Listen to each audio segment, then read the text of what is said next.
I think that in terms of attracting them back, you got to look at, say, North Carolina. We're a big state. We got 100 counties, okay? There's a lot of jobs and opportunity in the major urban centers, Raleigh, Durham, Chapel Hill, the High Point, Greensboro metro market, Charlotte.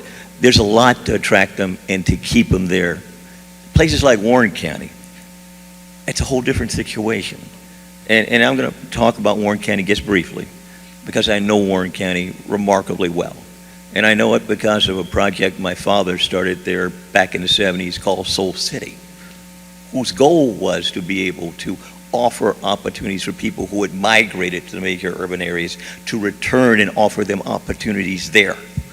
Now, if you had an employment base there, there are opportunities that could be attracted for people that are in their, what I call income earning years. But there are many people who are past those income earning years.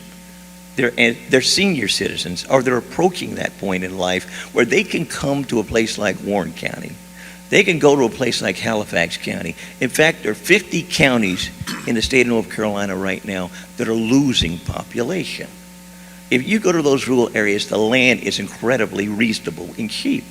If you don't have to depend upon employment, there are opportunities there for you to get involved in activities that are entrepreneurial, in small businesses and enterprises, and to basically take the political base that was once there that is now displaced and to replace it and to energize it and to offer muscle at a place and a point in time where you can exert substantial political influence, much more so than you might if you came to Raleigh or Durham and Chapel Hill. And if you come into these areas, yes, they are more saturated. Other opportunities there. In Durham, through the Durham Committee on Affairs of Black People, you got a vehicle that's been here over 80 years that has political influence, which is substantial.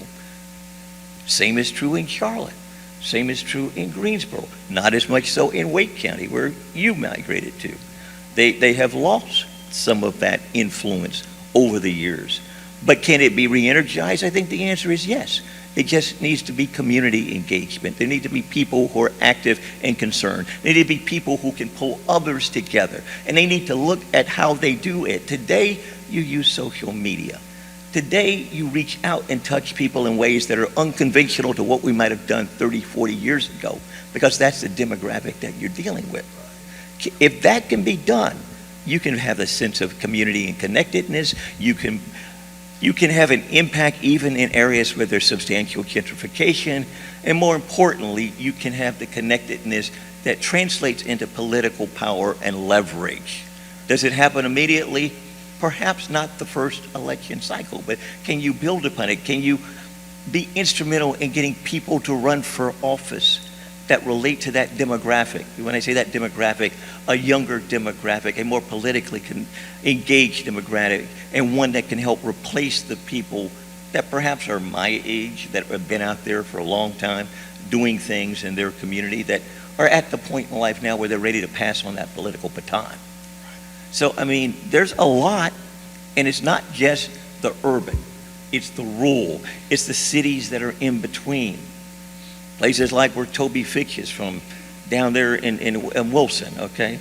I mean, there are ways that we can do this, and there are ways that there are opportunities that come from it. It's just a matter of having strategic thought given to it and how we go about messaging to the different demographic parts of the African community that we need to think about.